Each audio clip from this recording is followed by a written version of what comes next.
Number 10. Scout. Formerly known by her previous codename Honey Badger, which is still sometimes fondly used by fans in reference to her character, just like Lara before her, Gabby Kinney also seems to be another character based in the Wolverine family who has the potential to be even more of a powerhouse than anyone who has come before her. Why? Because Gabby has something they don't have. She can't feel pain. For Wolverine, this has always been an interesting point. Sure, he can heal if he's hurt, has his limbs ripped off even, but at the end of the day, he has to feel every single wound he gets. The pain doesn't necessarily get easier with time. Wolverine always feels every second of it. In fact, this is also why some have theorized that Wolverine sometimes has memory problems as a result of mental and physical pain, which has in essence basically like scarred his brain, causing him to have issues with remembering his past and memory recall in general. I mean, he's also had his mind like literally scrambled a few times, but I'm sure the pain he's suffered also does have a role to play when it comes to his memory problems as well. Gabby, however, can't feel pain,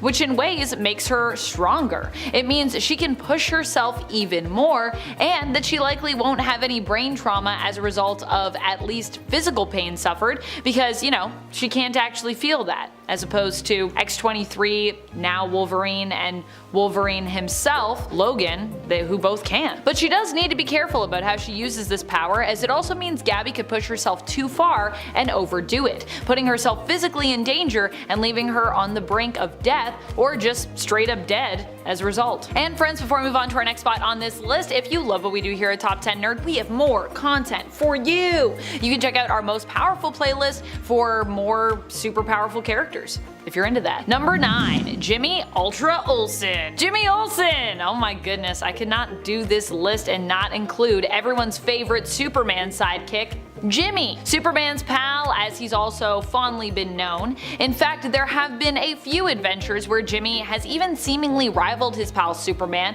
in terms of his own power levels. Case in point, there was a time when Jimmy Olsen inherited half of a medallion from his father. Having found the other half with Superman, Jimmy found that when the pieces were combined, they basically made him super powerful, even more powerful than Superman. And this was made evident in the issue of Superman's pal Jimmy Olsen, issue 129, when due to a misunderstanding and some blackmail, the two of them are forced to fight each other. But as always, everything worked out in the end. This medallion is sadly no longer around in the comics, it had to be destroyed, but the stories involving it still stand as a testament to one of the times that Jimmy was more powerful than Supes himself. Number 8. War Machine. While Tony Stark might be one of the smartest men in the Marvel Universe, that doesn't mean that he can master every element of what it takes to be a hero. On the contrary, there are a lot of areas where Iron Man could actually probably use some improvement, to be honest. After all, Tony spent most of his life growing up in the lap of luxury, and while he still always had his own trials and tribulations as a person, he didn't necessarily have the same life experiences as, say, someone like James Rhodes. War Machine is, in fact, simply better at fighting and tactics in the field, I would say, than Tony is, due to his extensive military training and his career. You also need to add in the fact that Iron Man wasn't necessarily a pilot, at least I don't believe he was in the beginning in the comics, unless I'm missing something, when he started piloting his own Iron Man suit. Whereas Rhodey started already having like a bunch of experience and training in that area, so he actually started off with a pretty good understanding of how to best utilize his suit and fly it around. He also tends to wear armor more that's application is more focused specifically on fighting. So in a way, he is more powerful than Tony if we're talking fighting prowess, I'd say. Number 7. Kate Pryde. Kate Pryde isn't really a sidekick per se. I mean, with Marvel, there are very few sidekicks, but for a time, you could maybe have considered her one, if you will. She was Wolverine's young pal during a time when he had an almost constant stream of younger, well, for lack of a better term, sidekicks, who he would often team up, help to train, take care of, and at the end of the day were kind of like little sisters often to him. Kate is among these select few, and to be honest, she's in pretty good company. I love how Wolverine is often shown to be a good mentor to younger mutants, despite the fact that he often would swear himself that he's such a lone wolf, and I also love that too, he's had a hand in helping to shape and train some of the most powerful female mutants around, of which which I would consider Kitty Pryde to be one. Kate's powers allow her to phase, and over the years she has become a master in her abilities. While not yet considered to be Omega level, I'm actually surprised that she hasn't made that cut yet. When it comes to phasing, I would say she's probably one of the most gifted mutants around that we have, and I would say that with her phasing abilities, there's not much that she can't do with them. And we talk about her power levels so little in the comics, I'm not even fully sure if she's even considered alpha, though I'd at least consider her to be alpha tier myself. So I hope she is. I don't know, I can't find that information. If you have that information, let me know in the comments. She should at least be alpha tier to me. At number 6 is the infamous Dr. Doom. Wait, what? Yeah, you heard me right. This Doom is a superhero. In the year 2099, the twist of fate has our favorite metal-clad villain stepping into the limelight as a hero. And mind you, there's not just one, but 3 versions of Doom to shake it up in the future. Now, it might be a tad confusing, so buckle up. First, we got our Victor Von Doom that we all know and love, bruised up a bit with no scars and a hint of youthfulness. But there's also an imposter, Eric Cerny, lurking around with a villainous intentions. A brainwashed pretender, if you will. And then, as a cherry on top, there's Tiger Wilde, a cyborg ruler of Liberia, giving that unmistakable Doomish vibe with his metallic exterior and affinity for ruling with an iron fist. Now, as the dust settles, the real Doom emerges victorious, and he ends up hatching plans to conquer the good old US of A. But before you label him the next tyrant, hold your judgment, because his intentions are surprisingly heroic. On a mission to topple the mega corporations that have hijacked the nation, controlling every nook and cranny of existence. But Dr. Doom is pulling all the stops, using his genius and, dare I say, newfound heroism to reshape the future. At number 5 is Wave Rider, originally known as Matthew Wider, once a human scientist in a world ruled by the oppressive Monarch. Monarch had eradicated all of Earth's superheroes and crushed the will of its people. Inspired by a childhood rescue by the enigmatic hero Bennett Dilly, Rider decided to fight back against Monarch's tyrannical reign. Throughout an experimental process, Rider transformed into the Wave Rider, gaining the ability to freely traverse time. As Wave Rider, he possessed the power to merge with individuals and glimpse their most probable future. Following Monarch's eventual defeat, Wave Rider continued to employ his temporal abilities to aid others throughout the time stream. However, his endeavors often brought him into conflict with the Linear Men, a group tasked with preserving the integrity of time. At number 4 is the Cosmic Ghost Rider. Imagine a future where the Avengers couldn't save the day, and where Thanos emerges victorious in a truly chilling way. Enter the Cosmic Ghost Rider, a character with a backstory that's as grim as it gets. Cosmic Ghost Rider was once Frank Castle, the Punisher. Yeah, that's right, this list is serving up not 1, but 2 Punishers from space. He became the spirit of vengeance, only to return to Earth after it had been reduced to a lifeless wasteland. In a desperate attempt to thwart Thanos, he embraced the role of a Herald of Galactus, wielding the mighty power Cosmic. But even this power couldn't undo Thanos' stranglehold on existence. In a shocking twist, Cosmic Ghost Rider switches sides, joining forces with the very tyrant he once fought. At number 3 is Bishop. Bishop is a mutant hailing from an alternate dystopian future. You know, it's not uncommon for mutants to have a thing coming from various bleak futures, but Bishop takes the cake. Lucas Bishop is a mutant from a dystopian future where he has time traveled to join the legendary mutants he'd only heard legends of, the X-Men. In his original future timeline, mutants are confined to camps, and the X-Men, along with Professor X, have all bitten the bullet. Bishop and his sister Shard were born in one of these camps and branded with M tattoos above their eyes for identification. Later on, serving in the mutant police force called XSE, Bishop traveled back in time while pursuing a criminal named Fitzroy. Joining the X-Men, Bishop reevaluated his upbringing and found support and a sense of family among the X-Men. At one point, however, Bishop betrayed the X-Men after the birth of Hope, the mutant messiah, who was believed to have caused the persecution of mutants in Bishop's future. I mean, Bishop's past, which is the future for everyone else. Time travel, am I right? At number 2, Booster Gold. Booster Gold, also known as Michael Carter, is a time-traveling superhero hailing from the 25th century. Armed with advanced technology, he fights crime with the help of his robotic sidekick Skeets. His closest ally is Blue Beetle, and together they form a dynamic duo. However, due to his carefree and somewhat self-centered nature, Booster Gold is often not taken seriously by his peers, leading to frequent underestimation. In his origin story, Michael was a talented college football player who resorted to gambling on his own games to cover his mother's medical expenses. Despite his intention to quit after settling the bills, his father compelled him to continue the scam. Eventually, he was caught and banned from football. Forced to work as a night janitor, he eventually robbed the museum where he was employed, stealing all kinds of time travel tech, and then proceeded to escape into the 21st century, seeking fame and fortune as a superhero.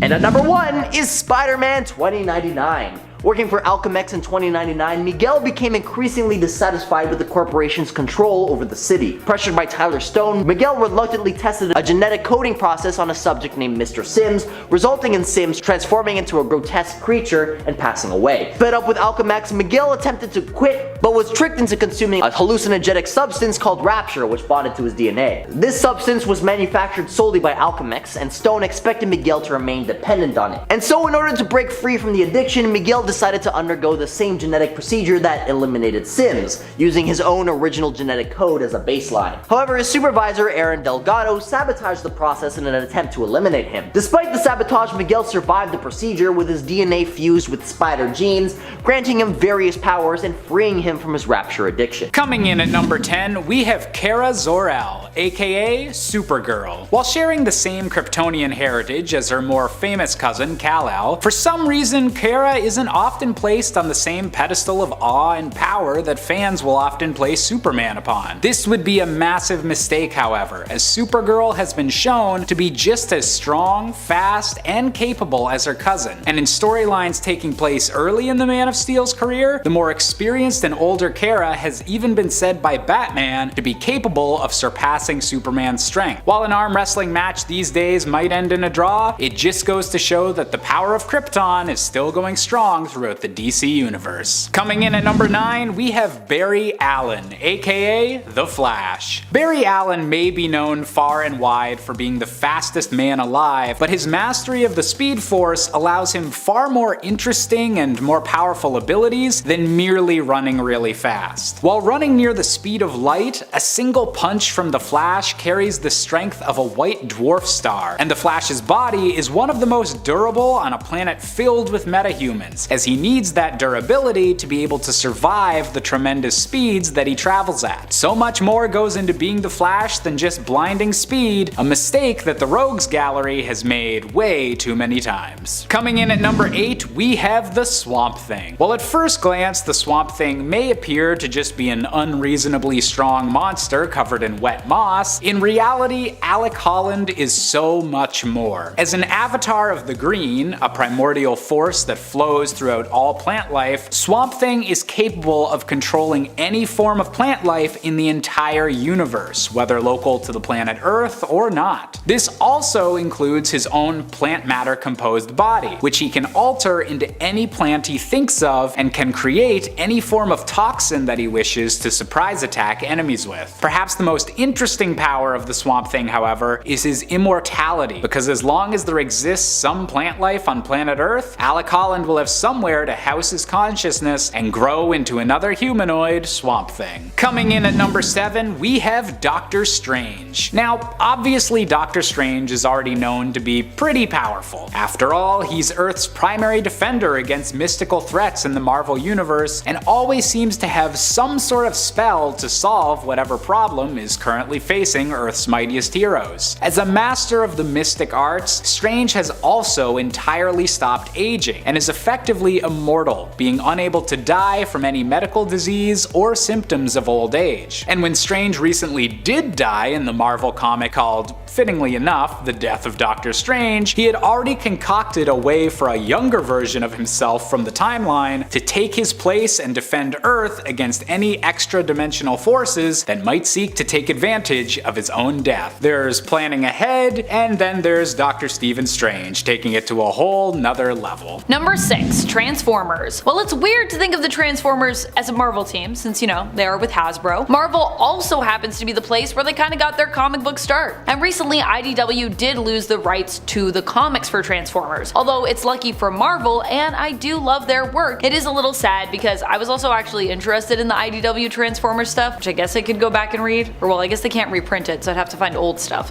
Oh well. I'm sure there's still lots of awesome stuff in store in the future for Transformers comics, no matter who the rights belong to, because they're just a really cool property. And either way, the team will remain unstoppable. I'm still waiting for an Avengers vs Transformers event, so hopefully that is something we could also see in the future. Number 5, Multiversal Masters of Evil. The Multiversal Masters of Evil were actually powerful enough to defeat the Avengers. So this one, actually the proof is in the pudding in this case. The Multiversal Masters of Evil were actually powerful enough to defeat the Avengers, or rather the Avengers of 1 million BC, aka the prehistoric Avengers, but still, even when they went back in the day, the first Avengers were still some of the most powerful people on or off the planet of Earth. So I feel like that's still really impressive. I know before, in part 1, some people in the comments wanted to know which Avengers team we were comparing these other teams to. We're like, how can you compare them if you're not telling us the parameters, Amanda? Well, you know, I don't really have a lot of time to go through the parameters, but what I will say is I'm more thinking of these teams in comparisons generally speaking. So, meaning any and all versions of the team can really be contrasted to each other. No specific parameters per se, although I am leaning more towards like classic Avengers, I guess when I'm thinking of it. These are more teams that would just be considered more powerful than at least one of the Avengers rosters. And we already know the multiversal Masters of Evil succeeded there because they already beat the prehistoric Avengers. The multiversal Masters of Evil are different from the standard team, and they actually include Doom Supreme, King Killmonger, Black Skull, Dark Phoenix, Ghost Goblin, and Kid Thanos. Number 4, Squadron Supreme. Squadron Supreme is kind of like Marvel's version of the Justice League. And I know what you're thinking, but wait a minute, Amanda.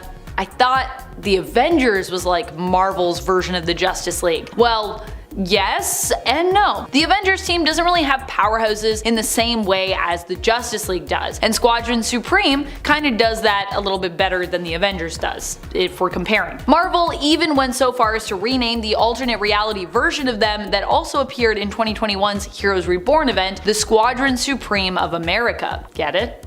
Like the Justice League of America. Their ranks typically include Nighthawk, Dr. Spectrum, Blur, Hyperion, and Warrior Woman or Princess Power, whatever name she's going by, aka Zarda Shelton. She goes by both depending on which version of her we're talking about. Number 3, the Hellfire Club. The Hellfire Club might not be one of the first picks you have when you think of a team that can take on and defeat the Avengers, but you know me, I'm always thinking about mutants and mutant teams. And it is important to note that before the Phoenix became a member of the Avengers team, and before the Phoenix Force was retconned to be a part of Thor's origins, it was well known for its attachment to the X-Men, and specifically one mutant in particular who was a member, Jean Grey, aka Marvel Girl. In fact, the Phoenix Force is an entity that was created by Chris Claremont and Dave Cockrum, and one of the first places where the Phoenix Force became fully unhinged was during the Phoenix's time at the Hellfire Club. The Hellfire Club was once a well-known villainous organization that was committed to using wealth and influence to manipulate and eventually conquer the world, sort of. Currently, the organization has been rebranded though, and presents as being a business that leans more towards heroic pursuits, but still often profitable pursuits. Number 2, Novacore. When you think about it, the Novacore, despite having been destroyed by the Universal Church of Truth, is probably one of the most powerful organizations or groups likely in the universe. Originally, they were known as Xandar's Line of Defense, but as they grew, they ended up expanding the area under their protection, eventually extending to the whole of the Andromeda Galaxy, and I mean at least part of the Milky Way, as Earth also fell under their jurisdiction, where they,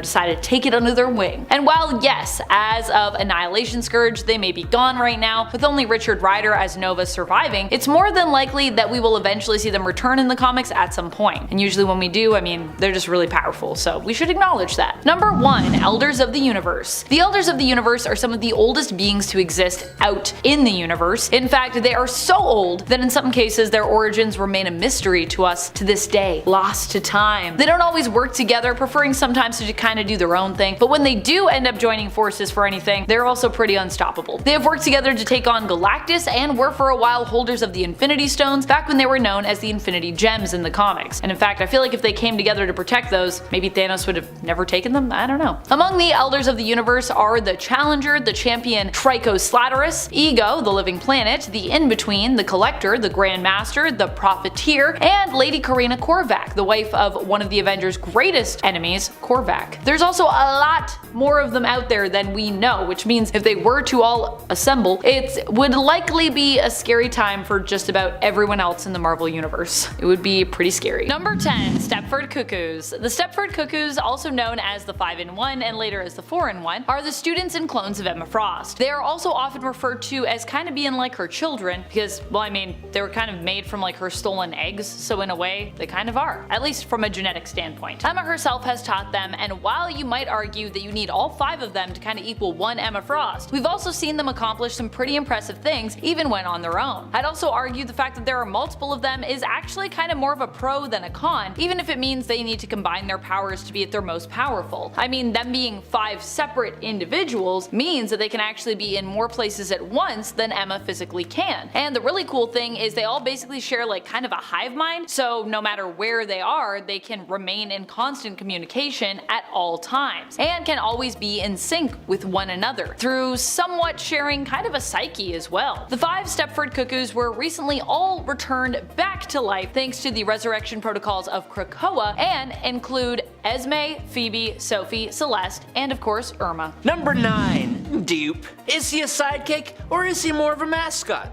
I don't know, but originally, he was the original X-Force team's videographer. But when that team became X-Statix, he was clearly the most different member on the team, and that's probably because Dupe is one of the most capable green beans I have ever seen. According to Captain America, Dupe is the product of a Cold War US military experiment, and was instrumental in the fall of the Soviet Union. Somehow. But apparently, he also comes from a place called Marginalia, the world between worlds and a place that begins where the story ends. Whatever that means. Dupe is unable to learn English, and so he speaks in a language all of his own that everyone somehow can understand, but it's his powers that are just out of this world. He has possible omniscience, he's strong and durable enough to defeat Thor, he can heal from super serious wounds in seconds and resurrect himself, he has insane levels of speed, size alteration, energy projection, psionic fire, blasts, and shields. He can perform dupish magic, his body contains a nightmare dimension known as Dupeland, which he can access by turning himself inside out, and he has the power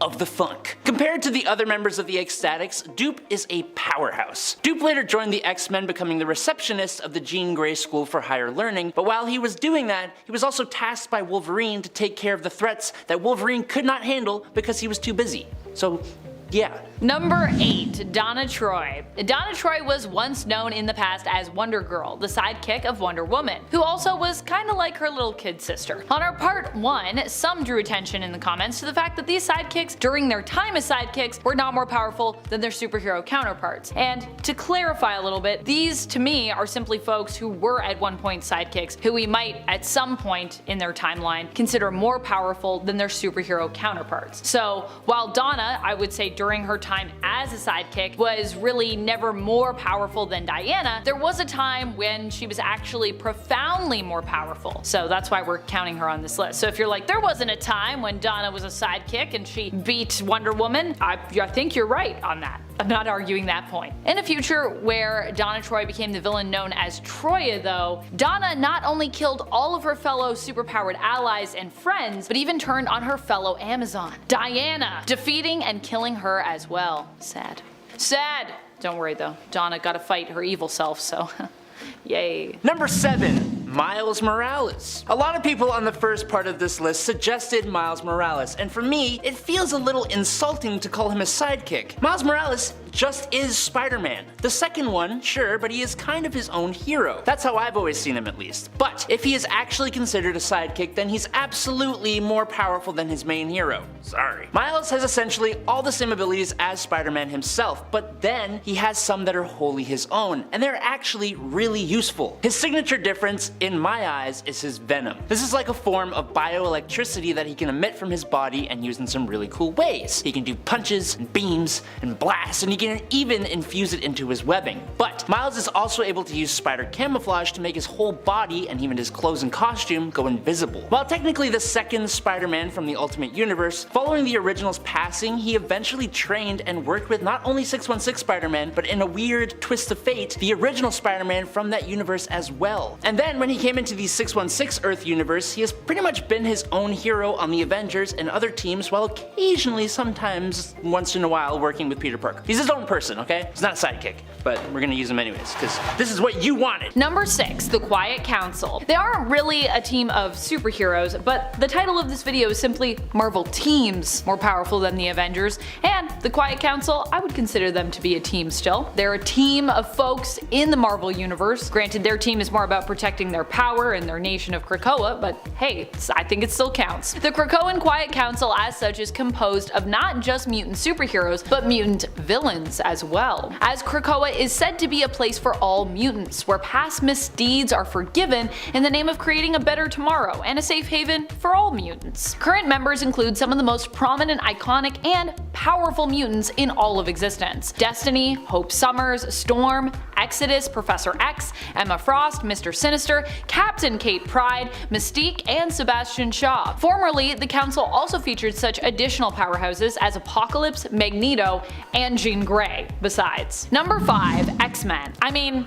of course I was going to put the X-Men on this list. Y'all know me, I'm a huge mutant fan. And the premier mutant team in the comics, of course, is the X-Men. I've also loved that over the years the X-Men has become more of a global team than just necessarily an American one. Unlike the Avengers, which has tended to remain mostly American in terms of their prominent team members throughout the years. I mean, most of the people on the Avengers tend to be American, not always, but I feel like the X-Men is a little bit more global in that regard. Although they do also have a lot of American members. I mean, based in New York. It's Marvel Comics. X-Men's current and previous lineup have also been exceptionally strong, and even the OG X-Men roster featured some mutants who are still considered the most powerful even today, and who are still around, of course, in the comics even today. The current roster features Cyclops, Firestar, Forge, Iceman, Havoc, Magic, Jean Grey, aka Marvel Girl, and Synch. Honestly, Synch is also alone just so amazing, and has taken the meaning of teamwork to another level, I think. Synch. Such an underrated character that now is getting his time in the spotlight. Number 4. Eternals. The Eternals are another team that deserve more love when it comes to the comics and when it comes to their powers. They're a team made up of literal immortal beings who are extremely resistant to dying, but up until recently anyways, even if they did die, they would actually quickly return to life thanks to the machine which rebuilds and resurrects them and is integrated, or was integrated, with the planet Earth, which is actually itself a living mechanism of sorts. The Eternals recently had a killer comic series written by Kieran Gillen that I would also highly recommend you check out. This is a series that will make you a fan if you weren't already. The Eternals all also possess a unique power comparable to a powerful ability of mutant villain Apocalypse. They can manipulate and alter their own molecular structure, having complete control of it, and some, like Circe, can even manipulate matter in general, be it organic or inorganic. Number 3. God Squad. The God Squad was brought together to combat another group of gods, the Skrull Pantheon. The team made their first appearance in Incredible Hercules issue 117, but while Hercules would become their leader, they were actually brought together by Athena's command. Although she didn't serve on the team, a bunch of other super powerful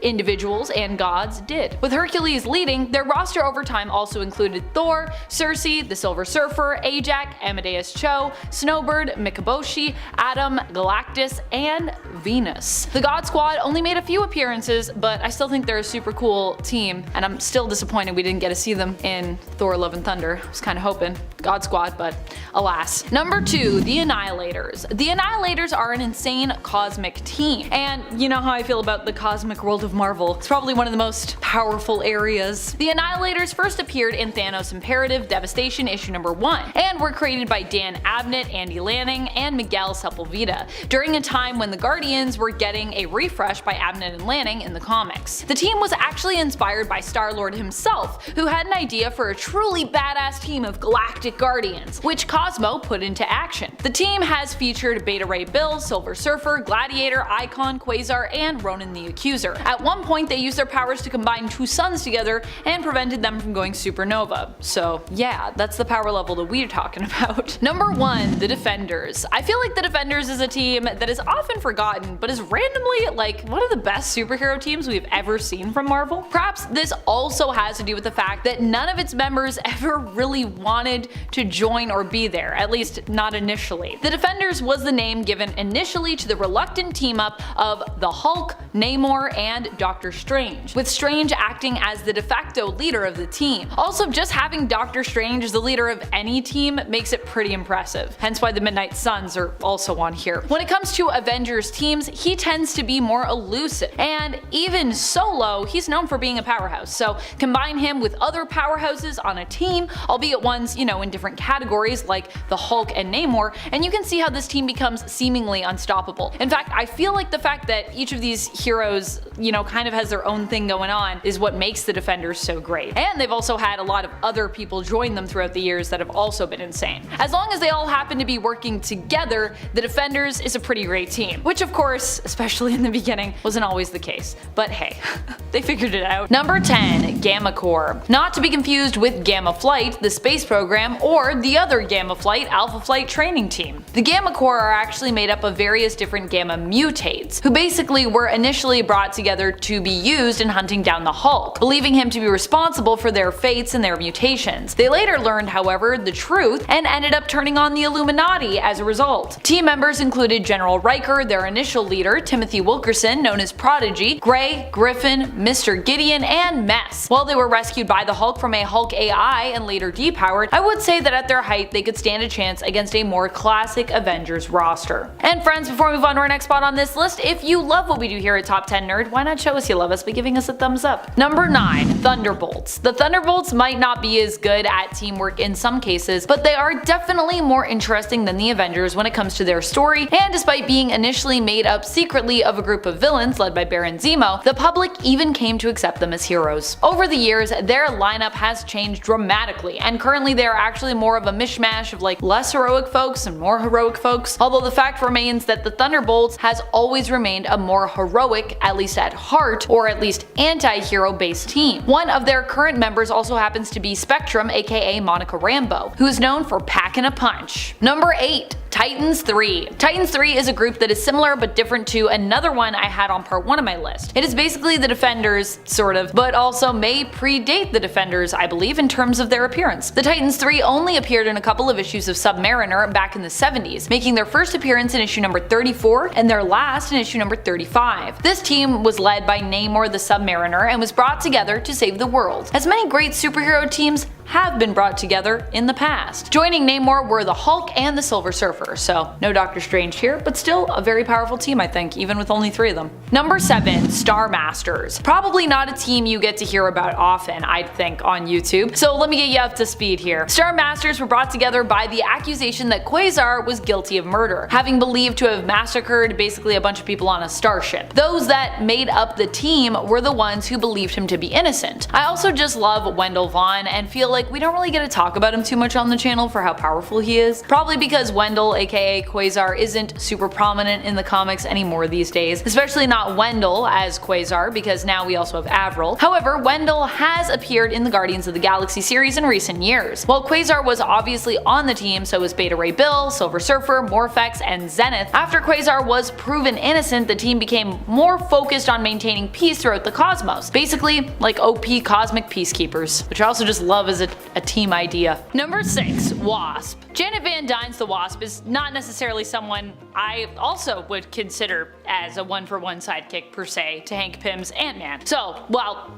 I as well am going to count her for this list because, well, I love her and I do think that in the end she has proven herself to be a more powerful and definitely more long-lasting hero than Hank. I do think it's important to clarify that to me, she's always been more of like a partner to Ant-Man than I would say like a sidekick. However, Ant-Man back in the day was definitely more the star between the two, so I suppose one could consider her to be more of a support character. In truth, Marvel doesn't really kind of like have typical sidekick roles anymore, unless you go like way back in their history, then they did. Now this is likely because Stan Lee himself actually actively disliked the idea of sidekicks, so they pretty much ended up being kind of like phased out. However, I do try to balance many of my lists between the big two being Marvel and DC, the big two comic book publishers, with a sprinkling in of some indie properties every now and then. And for that reason, I include folks like the Wasp and, you know, some of the X-Men who were once younger members teamed up with older heroes, which I touched on a lot more of them on the part 1. For Jan's part, I would like to argue that she simply proved herself more as an Avenger, even going on to be appointed as team leader for the Avengers for a time, and I would say doing a bang-up job of being a team leader, something Hank never accomplished in his day, so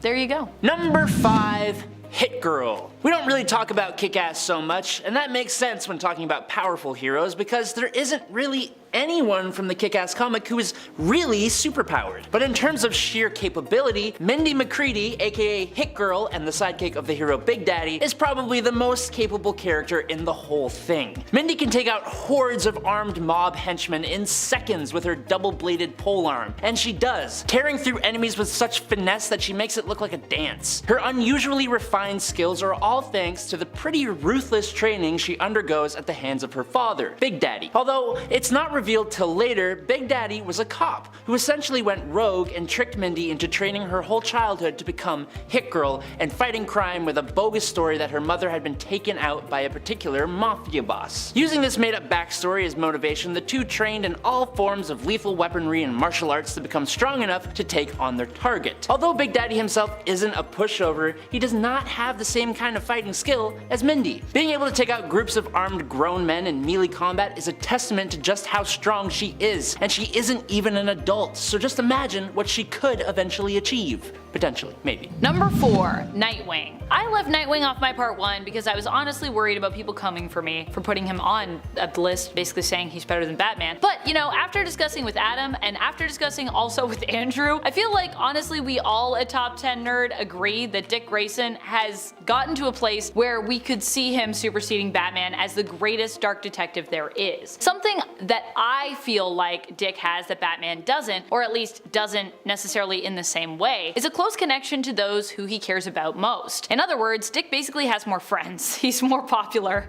Not to say that Batman, you know, doesn't have friends and he doesn't have people that he can rely on, but for Dick, these people are more like a family to him than just close confidants and colleagues. Dick lets people in and is ultimately a more vulnerable character in comparison to Bruce Wayne's Batman. And I think there is a real strength in that vulnerability for him as a hero. He's also proven himself to be a worthy heir to the Batman mantle, actually taking it up himself after Batman was thought to be dead. But at the same time, his real power comes from not needing to wear and use that mantle to be a great hero. In fact, I would say that Dick has done better under his Nightwing mantle than he ever did as Batman, and probably would have done better when he was filling in for Batman to just wear that mantle when standing in. However, Grayson was also aware that at the time, Gotham needed Batman and not Nightwing, and so literally basically walked around kind of trying to do his best like Bruce impersonation, which let's be honest, Dick Grayson doesn't need to do to be great, and also he is not Bruce. Honestly, I think Bruce did such a great job of raising his son to be a better hero in his own right, making Nightwing an even better hero than Batman ultimately could ever be. Now you can come for me in the comments if you want, that's fine. Number 3, Cassandra Kane. After just talking about Nightwing, now we're gonna talk about another member of the Bat family. There have been many members of the Bat family, all with different strengths and weaknesses, and they all have the potential to potentially be better, potentially, than their mentor, potentially Batman. It's kind of the whole reason for having them, to create better versions of himself. But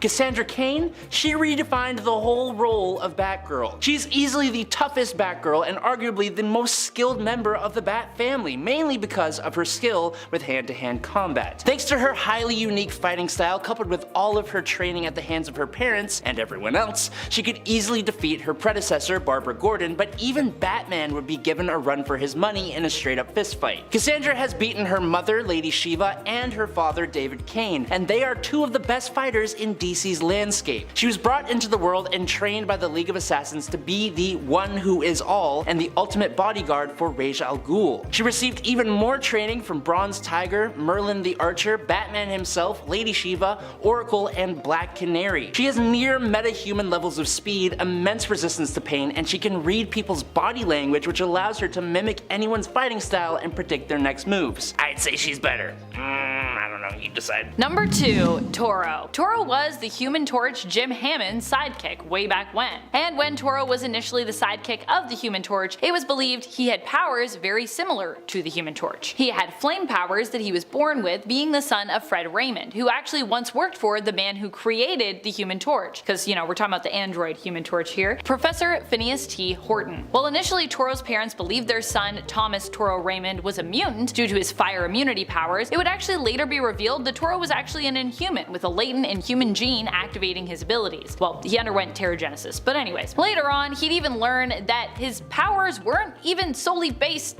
on flame generation, immunity, and manipulation, but instead were based in the wheelhouse of basically chemical transformation, with him being able to create and manipulate both elemental and chemical reactions in both his body and the area immediately surrounding his body, which oddly makes him more versatile than the hero he played sidekick to initially, Hammond's Human Torch. He just didn't know at the time. And finally, in at number 1, it's Kato. Look, the Green Hornet is no pushover. He is a skilled hand-to-hand fighter and has 2 special weapons he uses to incapacitate his criminals. One with knockout gas and the other with electricity. But Kato, his sidekick, he's just straight up better. He makes the Green Hornet look almost useless in comparison. Reading through Green Hornet Year 1, which I highly recommend, Kato is clearly the more skilled of the 2, with most of the fight panels being dedicated to his handiwork. He even trains Green Hornet to be a better fighter, and yet Kato remains the sidekick, which is kind of odd. Kato has spent his life training in martial arts. Kato also has a mastery of Bushido, the set of codes that governs the samurai way of life, and it's that way of life that led him to serve the Green Hornet. Although he is most often seen pummeling bad guys with his bare fists because he's just that skilled, he can also use traditional martial arts weapons like the bow staff and nunchaku. The thing with Kato is that in the live action TV show, he was played by frickin' Bruce Lee. You can't really get much better than that. And when the show went across the ocean to Eastern audiences, it was literally renamed to The Kato Show. Green Hornet brings in the money and is apparently the brains of this partnership, but Kato is basically everything else.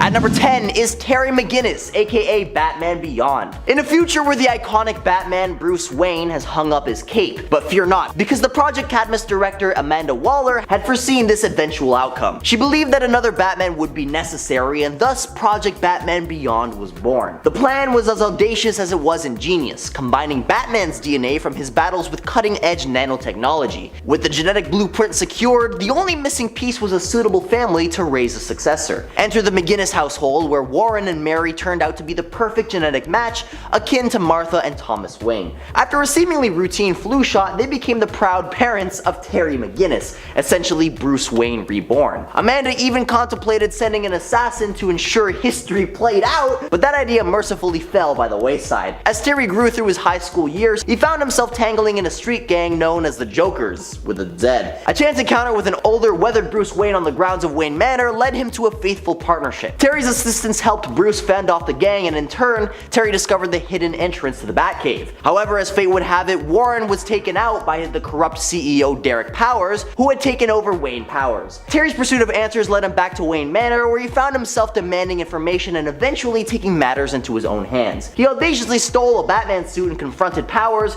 proving himself more than capable. If you're enjoying this video so far, you can support the channel by pressing like, subscribing to Top 10 Nerd, and ringing that notification bell. Really helps us out, and I appreciate it. At number 9 is Iron Lad. The current big bad of the MCU was a hero at one point in his many alternate timelines. And while Kang the Conqueror has had more identities than there are timelines in the multiverse, at one point he was a protector rather than a conqueror. In the year 3016, Nathaniel Richards, also known as Kang the Conqueror, is saved by his future self from a lethal assault by bullies. This pivotal event alters his path towards villainy. See, Nathaniel is bestowed by his future Kang the Conqueror self with new armor and catches a glimpse of his future as Kang the Conqueror. However, instead of embracing this identity, he rebels against his future self and employs the armor to travel back in time to modern day Earth, specifically the 616 reality. Upon arriving, Nathaniel discovers the disseminated Avengers Mansion, a result of Scarlet Witch's descent into madness. Despite his efforts to travel further back into time, he encounters the remains of Vision, and so by linking into Vision's systems, he assimilates all of his programs, including a fail-safe plan to form a new team of Avengers in case the original team disbands or faces destruction. Adopting the moniker Iron Lad, Nathaniel Richards assembles the Young Avengers, modeling his armor after Iron Man. Later on, Kang returns to the present seeking Iron Lad, intending to send him back to his own time to prevent further disruption in the time stream. Engaging in a battle with the Young Avengers, Kang gains the upper hand until Iron Lad unexpectedly impales him from behind with a sword. This act leads to further reality disturbances, prompting Iron Lad to realize that he must accept his future as Kang the Conqueror in order to reverse the disruptions in time. Before returning to 3016, his memory is erased and his armor is removed. While the Young Avengers lose a member in Young Kang, his armor fuses with Vision's programming, resulting in a new Vision on the team.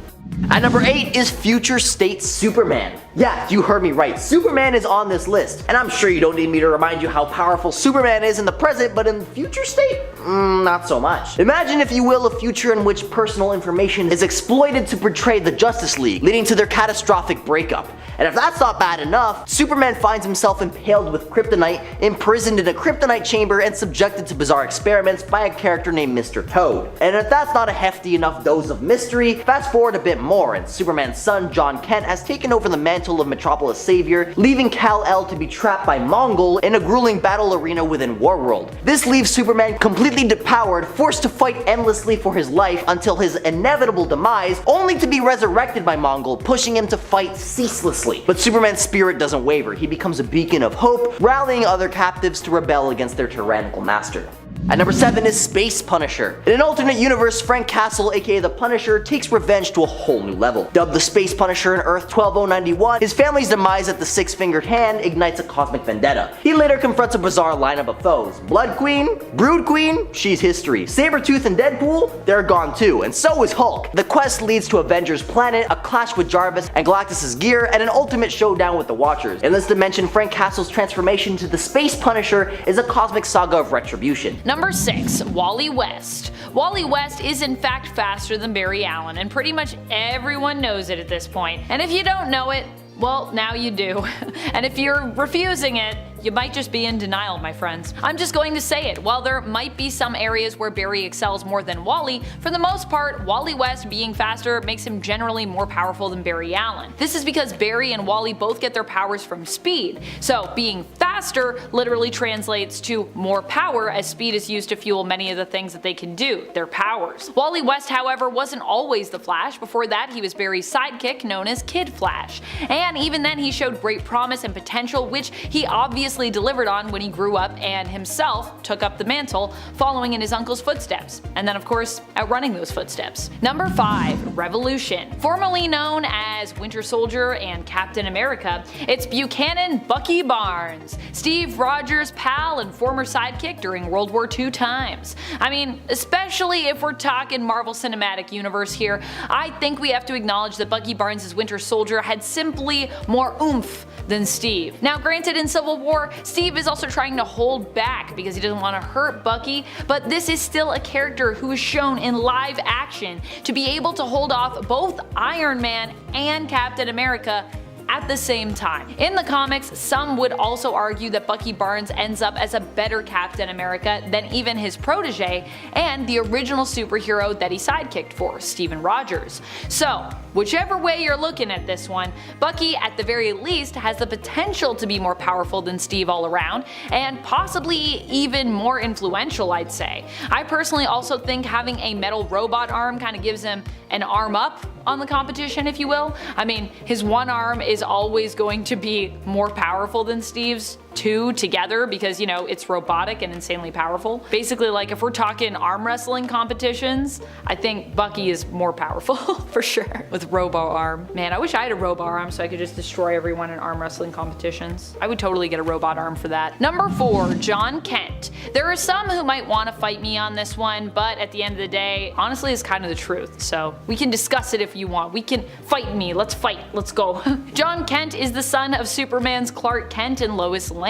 Like his dad, he is also a superhero and also uses the Superman mantle. And it's also been proven based on tests that Batman has run that John himself has more potential than even his dad does in terms of his power levels. As a straight up hybrid Kryptonian and Terran baby, he also has more agency when it comes to his home of Earth, which means that he's a lot more comfortable sort of getting involved with Earth's issues and helping to combat them head on. Clark, on the other hand, has always kind of struggled with this because although he does live on Earth, he's not technically from the planet, so he tends to like create a little bit of distance, maintain a little bit of boundaries in regards to like what kind of issues he feels comfortable getting involved with, in comparison to John, who really is just kind of like, no, like Earth is my home, like let's do it. And while some may want to argue that John simply will never be able to beat Superman, I've never really understood this logic or this defensiveness surrounding that topic. As John's dad, it's only logical that Clark would actually want his son to be better than he is as time goes on, and to see him succeed and improve upon basically everything Clark himself has learned and done. Isn't that what most parents want for their children? So as fans of characters, isn't that kind of what we should want for their kids? I don't know. I just feel like we should consider what Superman would want for John and then kind of take that into consideration if we're a Superman fan. Number 3, Rogue. In the Fox films, Rogue and Wolverine have more of like a father-daughter relationship, and it's for that reason that I'm including them here. Even though sometimes they still had kind of creepy romantic moments, possibly inspired by their creepy romantic moments from the comics that they sometimes have, where they're less father-daughter and more, I mean, kind of just two people that didn't like each other and then did like each other and then had some sort of weird deep-seated lust for each other that we never really fully explored. But anyways, Rogue and Wolverine for the most part are given a father-daughter, mentor-mentee relationship in the films. Rogue's powers, however, I would say are just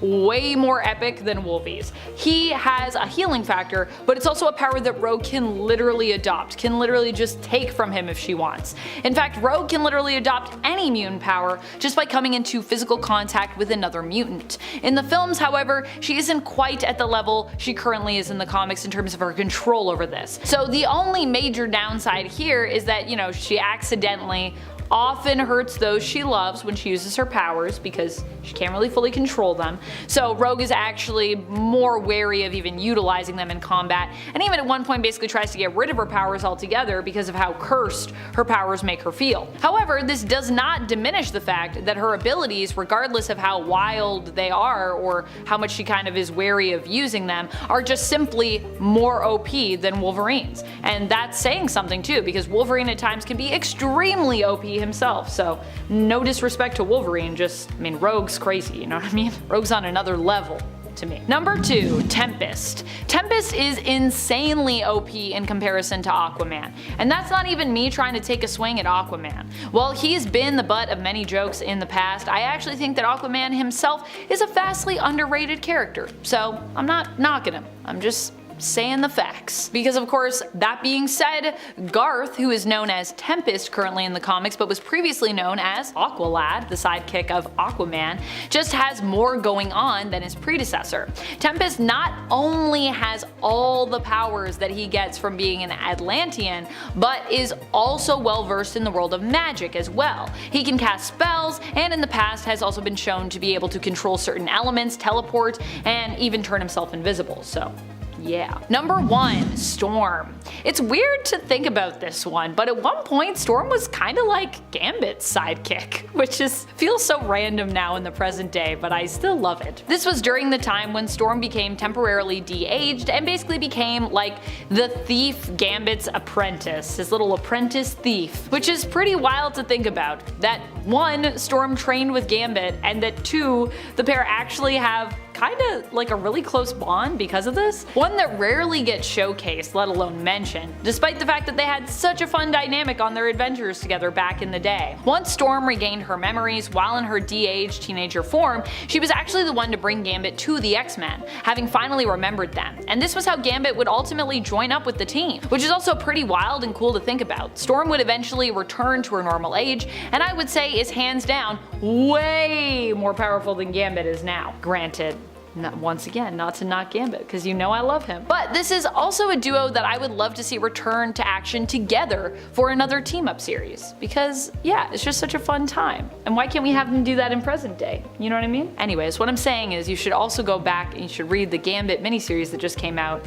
where we get to follow them while they're teamed up together. It's super cute. I still have to read the final issue, but so far so good. Number 10, Alpha Flight. This might be a controversial way to start off this list, but I truly do believe that Alpha Flight can be more powerful than the Avengers team, especially if we're talking about consistent teamwork, which the Avengers members sometimes struggle with due to, well, butting heads with each other. I mean, people on the Avengers have straight up killed their other teammates before. That is just a fact. I mean, I did a whole list about the amount of times Iron Man has been basically killed by his teammates, and after talking it over with Andrew, it seems like Alpha Flight also has a better system in place for making sure their team not only works smoothly, but also that members are well trained before even earning their place on the team, due to the existence of both Beta Flight and Gamma Flight, which were initially used as training teams, although Gamma Flight has kind of become something else in recent years, but yes. And friends, before I move on to our next spot on this list, if you love what we do here at Top 10 Nerd, why not show us you love us by giving this video a little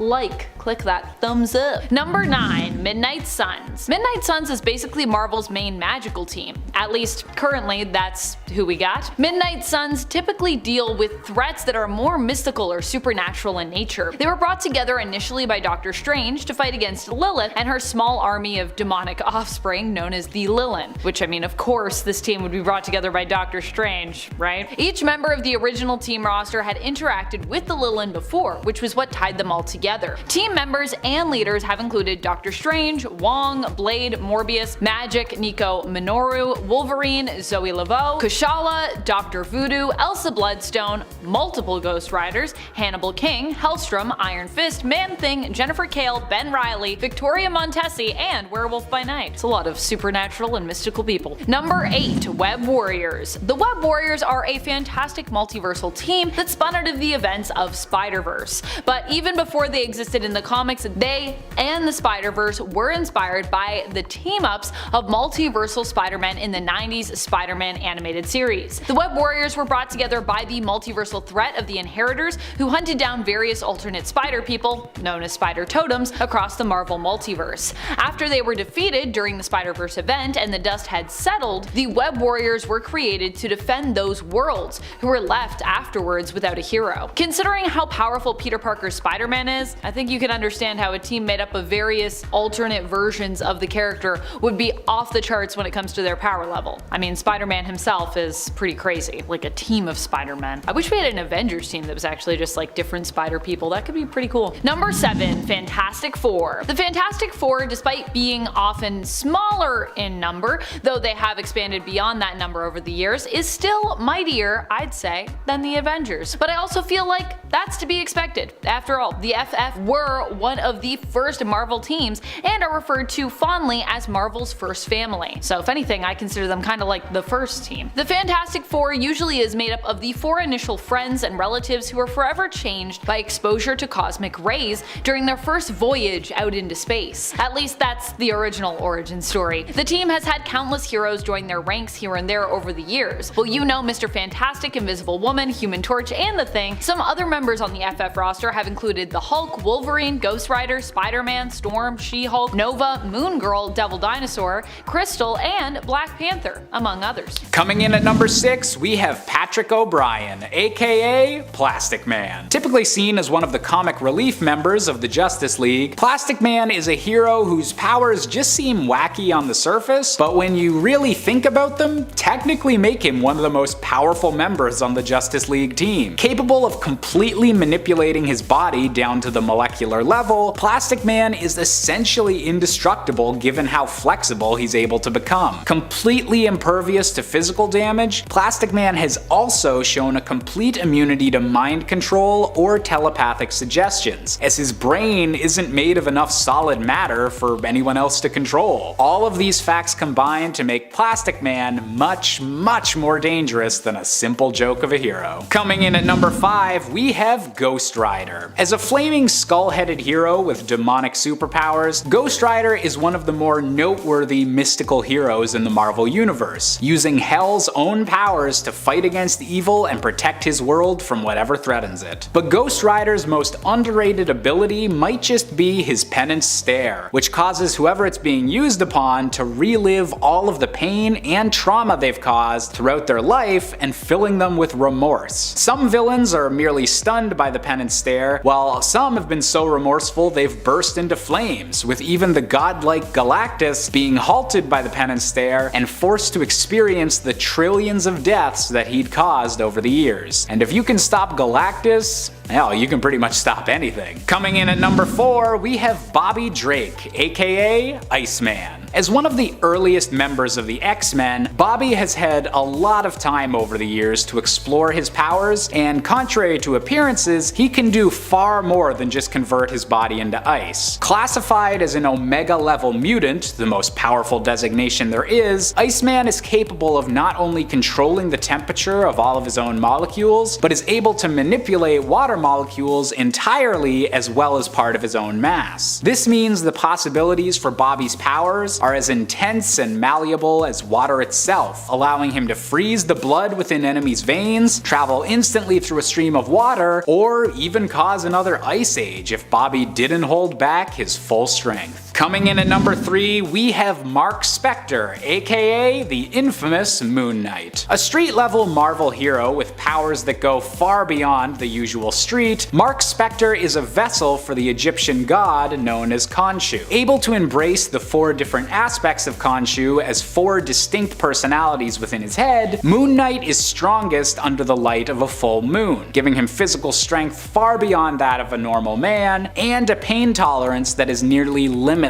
On top of his supernatural abilities, Mark is also an expert in both weaponry and hand-to-hand combat, combining them with his moon-based powers into a deadly combination that even left him capable of taking on the entire Avengers team. Coming in at number 2, we have Susan Storm, aka the Invisible Woman. On a team with someone made of fire, someone made of rocks, and the smartest man in the universe, you wouldn't immediately think that the Invisible Woman is the most powerful member of the Fantastic Four, but looks can certainly be deceiving. Granted, with the power of invisibility and the power to generate invisible force fields following her exposure to cosmic radiation, Sue Storm's force fields are the key to her tremendous strength. Capable of turning others invisible, giving herself support to fly through the air, and capable of blocking even psychic attacks against her or the rest of the team, the Invisible Woman can manipulate her force fields into any shape that's needed, including being capable of creating expanding fields inside of any enemy she chooses. Let's just hope that that usage of her ability stays just with her villainous alter egos, shall we? And finally, coming in at our top spot, we have the one and only Spectacular Spider-Man. Spider-Man would never be called a weakling by anyone, except maybe some supervillains, but his actual physical strength is actually far beyond what anyone in even the Marvel universe would expect. Under situations of intense stress, Peter Parker has been shown as capable of lifting literal tons, far beyond the usual strength he generally seems to show. And when Peter Parker's body was briefly taken over by Otto Octavius's brain, the villain was stunned to discover that Spider-Man had been holding back every punch he'd ever thrown, after accidentally knocking the Scorpion's jaw clean off. Definitely a messy situation, and definitely goes to show that fighting Spider-Man, it's not the brightest idea. At number 10, we have Ancient Ghost Rider. Ghost Rider on a freaking mammoth? Are you kidding me? Back when Earth was an untamed land inhabited by tribes of cavemen, the young boy who would become the first Ghost Rider was brilliant among his pack, but he kept this to himself, fearing isolation. One day, a strange man confronts the tribe, swiftly becoming the leader of their pack through violent means, and eventually revealing himself to be a Wendigo before devouring the entire tribe, save for the young boy. Before the Wendigo leaves, he names the boy Ghost and challenges the boy to find him. With everyone he'd ever known gone, Ghost ventures beyond his cave, deciding that if the stranger could survive out there in the world, so could he. Ghost then embarks on a quest to survive and find his newfound adversary. Alone in a new turbulent environment, Ghost nearly succumbs to exhaustion, but at that moment he's approached by a talking serpent who bestows upon Ghost the spirit of vengeance as a means of achieving his goal, transforming him to the very first Ghost Rider. Fast forward 5 years and the stage is set for a showdown. Ghost, on the back of a flaming mammoth, confronts the Wendigo, engaging in a battle that ends with the Wendigo pushing Ghost atop the mammoth off a cliff,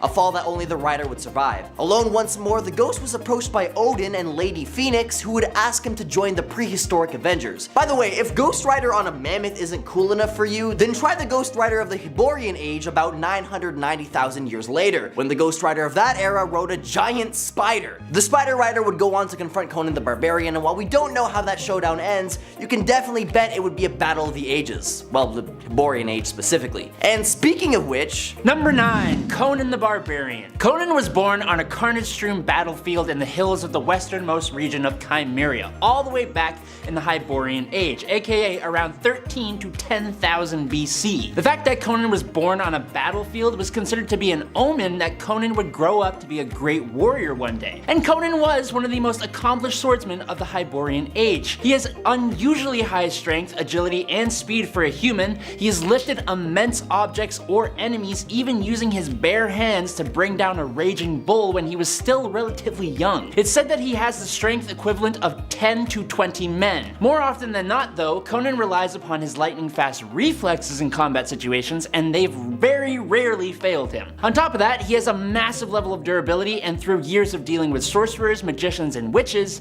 he has even developed a moderate level of resistance to magic and mind control spells. Conan is a master warrior. He has a hardy survival instinct, is a master of stealth, and is multilingual. While primarily known as a wandering sellsword, Conan progressively became a master tactician, leading entire armies into battle, and eventually Conan even became king of Aquilonia, wherever that is, and also eventually a hero interacting with the heroes of the modern day. If you're enjoying the videos so far, you can support the channel by pressing like, subscribing to Top 10 Nerd, and ringing that notification bell. Moving on to number 8, we have Odin Borson. Wait, did any of you guys know that the Allfather's last name is Borson? Just me? Okay. Odin, born from the union of Bor, the son of Buri, and Besla, a giantess, emerged alongside his brothers Kul, Vilai, and Vis. I definitely butchered that, I'm so sorry. Together, these divine siblings embarked on a cosmic odyssey that would reshape reality itself. They dared to challenge Ymir, the frost giant, forging the very fabric of the cosmos and existence itself from Ymir's remains. Asgard, the celestial realm, blossomed from the remnants of Ymir, becoming the abode of gods in the heart of their dominion. Yet Odin's exploits were not limited to creation alone. One day, a sentient and all-powerful storm known as the god Tempest threatened the sanctity of Asgard. Odin, as mighty as the storm was, stood resolute against its fury, and with a display of power that echoed through the cosmos, Odin quelled the Tempest,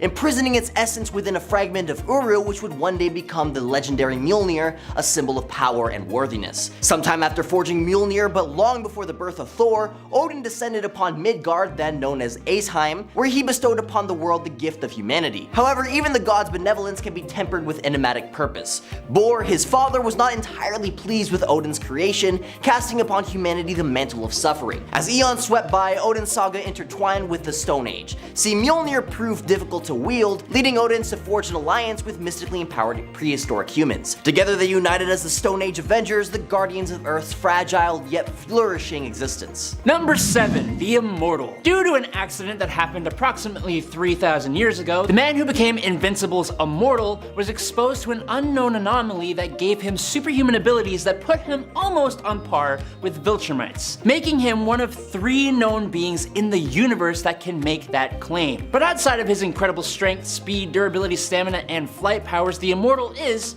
you guessed it, immortal, able to regenerate at an insanely fast rate, regrowing limbs and organs, not needing food, water, or oxygen to survive, and being immune to all poisons, toxins, venoms, viruses, bacteria, parasites, pathogens, and allergens. However, funnily enough, there is a way to, quote, kill him. If the Immortal's head is separated from his torso, it needs to be manually reattached for his healing factor to activate. But despite that, even when they aren't attached, he still remains perfectly preserved until the reattachment happens. He's been around for so long that he has been a knight, possibly under King Arthur as Lancelot, an explorer under or possibly as Christopher Columbus in the Spanish Armada. He fought in the American Revolution, became president of the United States by taking the alias of this guy you may know called Abraham Lincoln, and he fought as a soldier in the First World War. In the 1930s is when he officially became a superhero and more recently became a member of the Guardians of the Globe. Number 6, the Father Box. Mother Boxes are sentient computers created by a legendary comic book writer Jack Kirby for his Fourth World Saga. To the residents of New Genesis and Apocalypse, they are everyday devices, kind of like cell phones, but their sheer versatility would blow our minds. The boxes are capable of doing a ridiculous number of things. Some of those things include creating teleporting boom tubes, healing the wounded, energy manipulation, controlling other machines, and even evolving them, creating force fields, mind control, combining sentient beings into a more powerful one, and allowing someone to breathe in space. But the Father Box is a dark doppelganger of the Mother Box. The Daddy Machine is like a Mother Box but with the dial turned up to 11. Along with sharing all the abilities that a Mother Box has, the Father Box can also access magic and create a silent version of the boom tube called a Hush Tube. Oh, and it contains all of the knowledge the new gods have ever assembled. Unfortunately, it also turns people evil, so Weigh your options there, I guess. Number 5, Sword of Superman. Did you know Superman had a sword? I didn't. That's the end of the point. No, I'm just kidding. I think most fans of the Man of Steel are just used to the guy using his fists as his primary damage dealers. But for a very brief amount of time in Superman Annual number 10 from November 1984, a sword that is as old as the universe, forged by time and space itself, found its way to Superman when he had been defeated by King Cosmos. The sword itself had been traveling through space over billions of years, coming into contact with billions of beings, all of whom were unable to actually wield it. It wasn't until it finally reached its destination, Superman's outstretched hand, that the blade was finally used successfully. This ancient sword of both energy and matter gave Superman the power to defeat Cosmos, and it connected Superman to the energy of creation and granted him cosmic awareness as a test of his resolve. Superman passed this test by actually rejecting that power, and once he did that, the blade evaporated, leaving only the hilt, which Superman threw back into space to continue its journey. It was only there for about a minute, but tell me everything I just said wasn't cool as hell, and I'll call you a liar. Number 4, the all-black Necro Sword. All Black, initially born as the Necro Sword, was the first symbiote ever created by Null, the god of Marvel Comics symbiotes. The sword was made out of pure primordial darkness and softened with the divine power of a slain celestial head. It was basically a sword created from living darkness, and it gives its wielder an exceeding level of power and capability, enough to be able to slay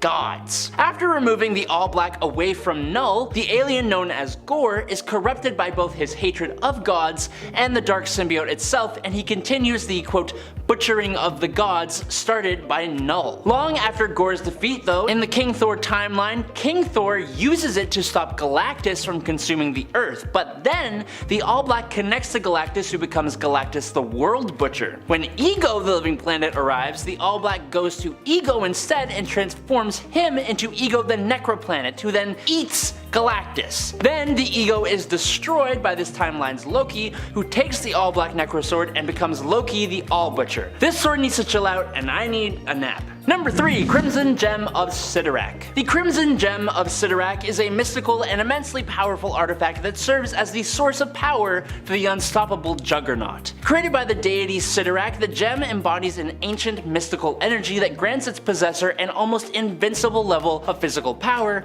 and durability, which is really only a fraction of the power of Sidorak himself. The gem's influence on its host is profound. It endows the Juggernaut with superhuman strength that is virtually unmatched, making him capable of shattering mountains and going toe-to-toe with some of Marvel's mightiest heroes like Thor and the Hulk. Furthermore, the gem grants him near invulnerability, rendering him impervious to most physical and energy-based attacks. The Juggernaut's momentum also becomes unstoppable once he starts moving, thanks to the mystical force that propels him forward. The Crimson Gem of Sidorak serves as a testament to the raw, primal power of the ancient and mysterious gods hiding in the darkest corners of the Marvel multiverse. Number 2, the 10 Rings. The Mandarin's rings in Marvel Comics are a set of 10 powerful mystical artifacts that grant their wielder an array of incredible abilities, each corresponding to a specific finger. Created by an alien race known as the McLuhans, who Fin Fang Foom is a member of, these rings are among the most coveted and feared weapons in the Marvel universe. Each ring possesses a unique power, ranging from manipulating the atomic and molecular structures of matter,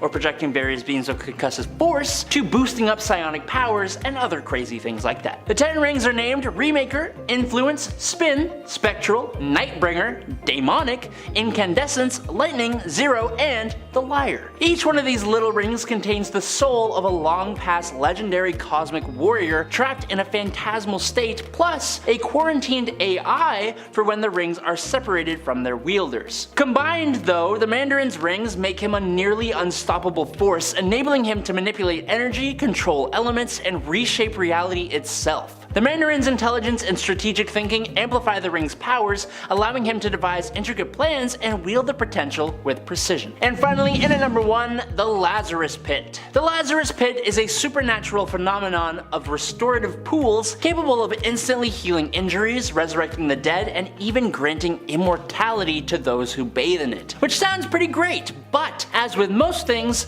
there is a downside. You may come up fresh, young, and fit, but you also gain a touch of insanity.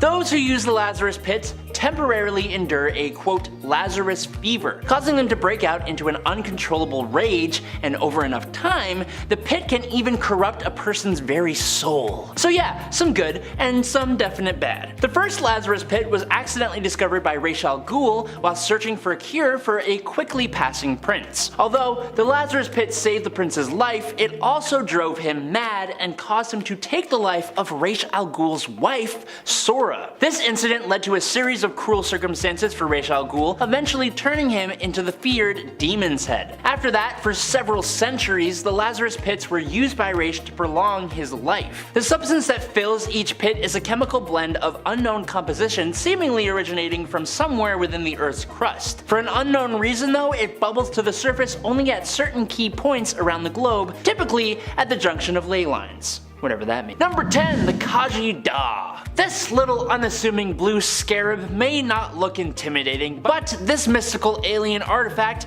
has the potential power to destroy entire planets. Like this one. The Kaji Da was created by an alien race known as the Reach, who were a race of planet conquerors before they came into conflict with the Green Lanterns. The Reach and the Corps drew up a treaty prohibiting the Reach from taking over any more worlds. So instead, the Reach came up with the Scarabs, living weapons genetically engineered by the Reach and programmed to be obedient to them. The plan was to leave a Scarab and its database on an inhabited world, and when that planet reached certain technological milestones, the Scarab would activate and bond to one of the native inhabitants, overriding their personality and making them a Reach infiltrator. Once one Scarab, the Kaji Da, made its way to Earth and specifically ancient Egypt, the Scarab was imbued with mystical energy and came into the possession of the pharaoh at the time, who used its power to help his kingdom prosper. The Scarab was buried alongside the pharaoh, locked away until archaeologist Dan Garrett discovered it, using the Scarab to become the first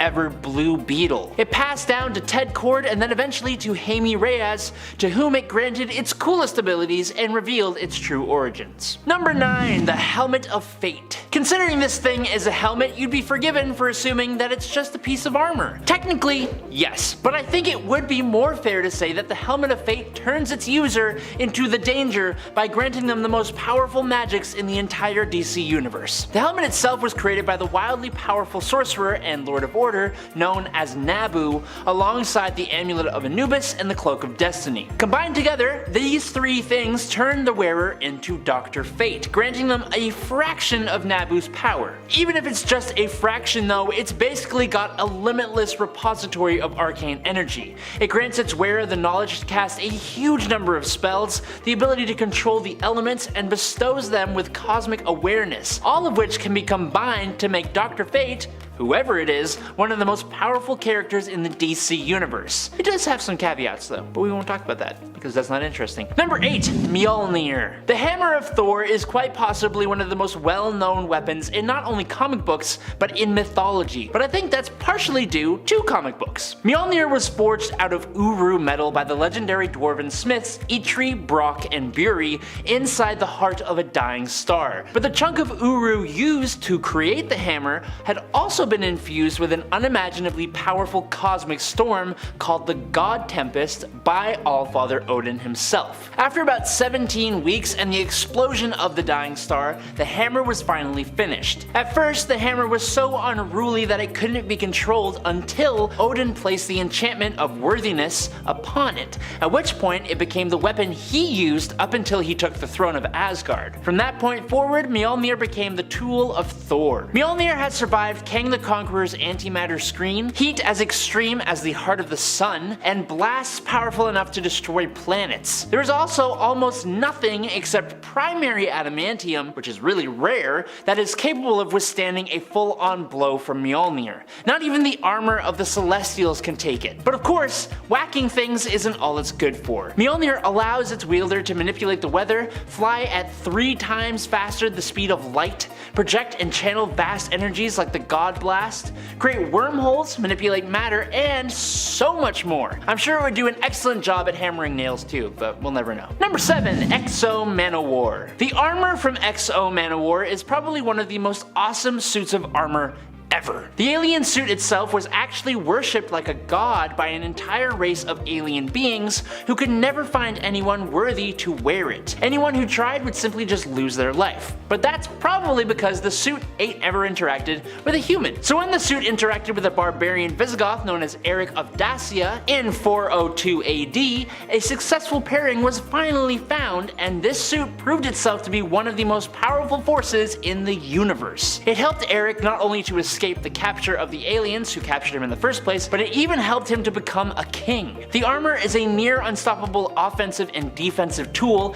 able to traverse the universe. The suit and its wearer were instrumental in saving Earth from an alien scourge called the Torment, who seemed to have a thing for ending all life across the universe. And I'd say that's a pretty cool feat to have. Number 6. Hercules. Hercules is the son of Zeus, Skyfather and supreme ruler of the gods of Olympus, and Alcmena, a mortal woman who lived over 3,000 years ago. Athena, the goddess of wisdom, arranged for her father Zeus to have a half-mortal son to be the world's champion. Zeus seduced the mortal queen Alcmena, pretending to be her husband, King Amphitryon, I think is how you pronounce that, and Alcmena gave birth to the baby Hercules. Now, as an adult demigod in ancient Greece, Hercules achieved worldwide fame as he became the greatest hero of the ancient world, best known for his 12 labors. As the Olympian god of strength as well, Hercules' strength is unlimited, making him one of the strongest and most powerful heroes in the Marvel universe. As an infant, he was breastfed by his stepmother, Hera, queen of the Olympian gods, which increased his already demigod physiology to a godlike level. Hercules possesses the superhuman physical attributes of an Olympian god, but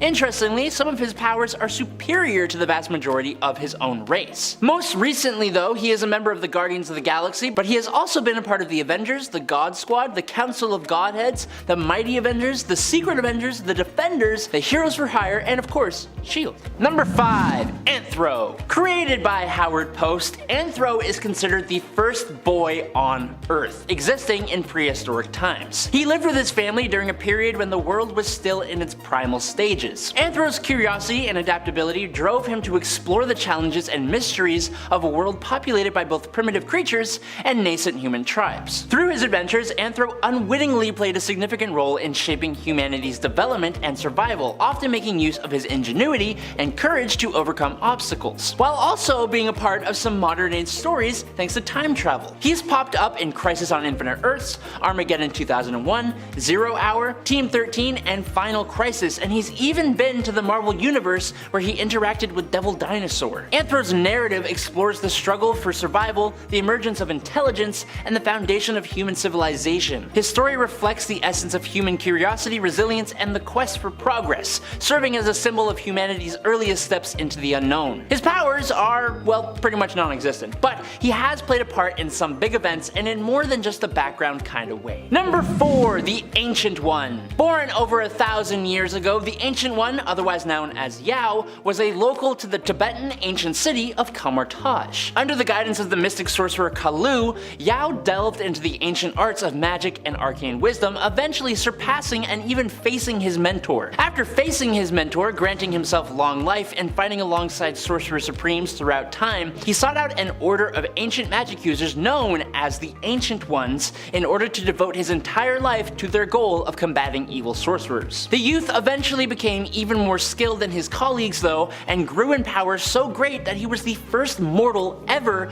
of Earth to meet with Eternity, the sentient embodiment of the universe, who presented him with the Amulet of Agamotto and charged him to become the Earth's Dimension's Sorcerer Supreme. After spending a ton of time trying to sculpt a successor and having multiple possible choices, Yao eventually passed on and left the Sorcerer Supreme mantle to Dr. Stephen Strange. Number 3. I, Vampire. Vampires in DC Comics are practically indestructible and can regenerate any damage done by consuming blood. They have superhuman strength, speed, reflexes, stamina, can transform into bats, wolves, rats, and mist, and have enhanced senses and a bit of psychokinesis. But despite that, they do have some major weaknesses that pretty much everyone is aware of, with the big one being the frickin' sun. And unless they can find a way to temporarily make themselves immune. But for I, Vampire, otherwise known as Andrew Bennett, the former 16th century English nobleman in Queen Elizabeth's court, he has a peculiar ability to eventually automatically revive himself after he is sent to the grave, even if he becomes a pile of ashes from the sun. He has even survived the end of the universe. I don't know how that's possible. The ability is a bit of a mystery even to Bennett himself. When he survived the end of the universe, it was at the will of the Presence, leaving some to believe that this may be true in all cases, but that's not actually confirmed. Whatever the reason, it has allowed him to survive as a heroic vegetarian vampire all the way until the modern day. Number 2, Dream. The Endless, featured in DC's Sandman story, is a group of 7 siblings. Death, destiny, despair, desire, delirium, destruction, and the focus of our point today, Dream. These siblings represent fundamental aspects and forces of the Vertigo/DC universe, and they are all immortal, ageless, and nigh omnipotent. The parents of the Endless were revealed to be the embodiment of Time, father of the Endless, and Night, the embodiment of the infinite darkness that existed before the dawn of the universe, and the mother of the Endless. So, it's safe to say that these beings are probably pretty ancient. Like 10 billion years ancient. They came from the beginning of the universe. As for Dream, or Morpheus, he isn't so much a superhero as we are used to, but he is an extremely powerful, reluctant hero, and his journey to that status from emotionless god to a being displaying very human-like emotions and characteristics is the fundamental story of the Sandman. Dream dwells in a realm called the Dreaming, from where he controlled the fundamental concept of fantasy and reality in the universe, as the line between the waking world and the dreams is quite thin. And in at number 1 today, it's Hippolyta. This queen's history begins thousands of years ago, around 1300 BC. The Greek pantheon held a meeting convened by the goddesses. They were discussing the creation of a race of humans that would champion their ideals. The male gods, including Zeus and Ares, did not seem interested in this, and Hera did not wish to go against her husband. So it was left to the other primary female Greek goddesses. They decided to travel into the underworld, where they came upon the Well of Souls, where the souls of all the women murdered by men's hatred were gathered together. The goddesses took these souls and went and dropped them into a lake in Greece. The souls mixed with the clay and the stone of the lake bed to form the Amazons, and the first one to emerge from the waters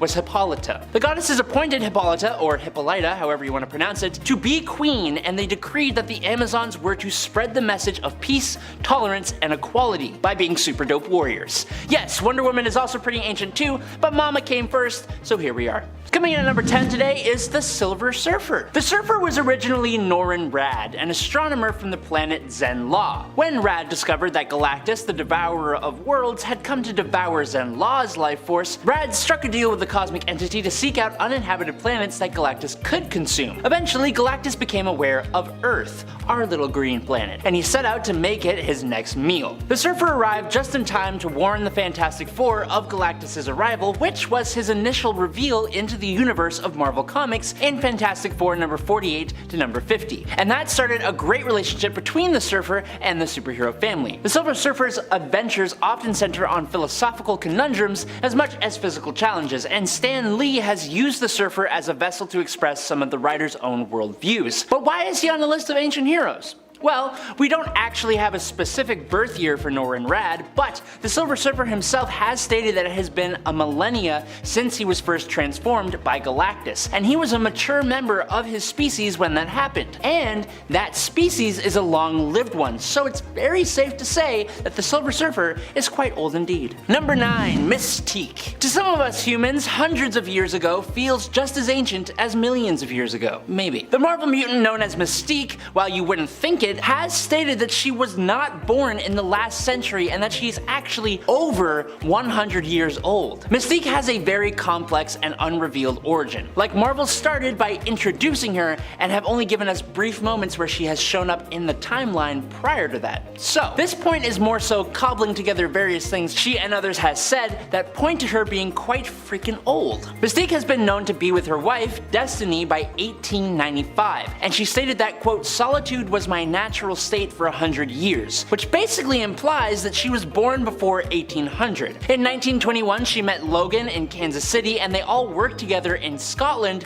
shortly before World War II, but in an early appearance in Uncanny X-Men number 170, Mystique dreamt that she was in the year 1783, which is specified as being 170 years before her birth. As the comic was published in 1983, this would make her 30 years old at the time of the story, but that has since been retconned, so as I said, it's a little convoluted. Despite the fact that it is unknown when exactly she was born, it can be assumed that Mystique was born in the month of September, because apparently her birthstone is a sapphire.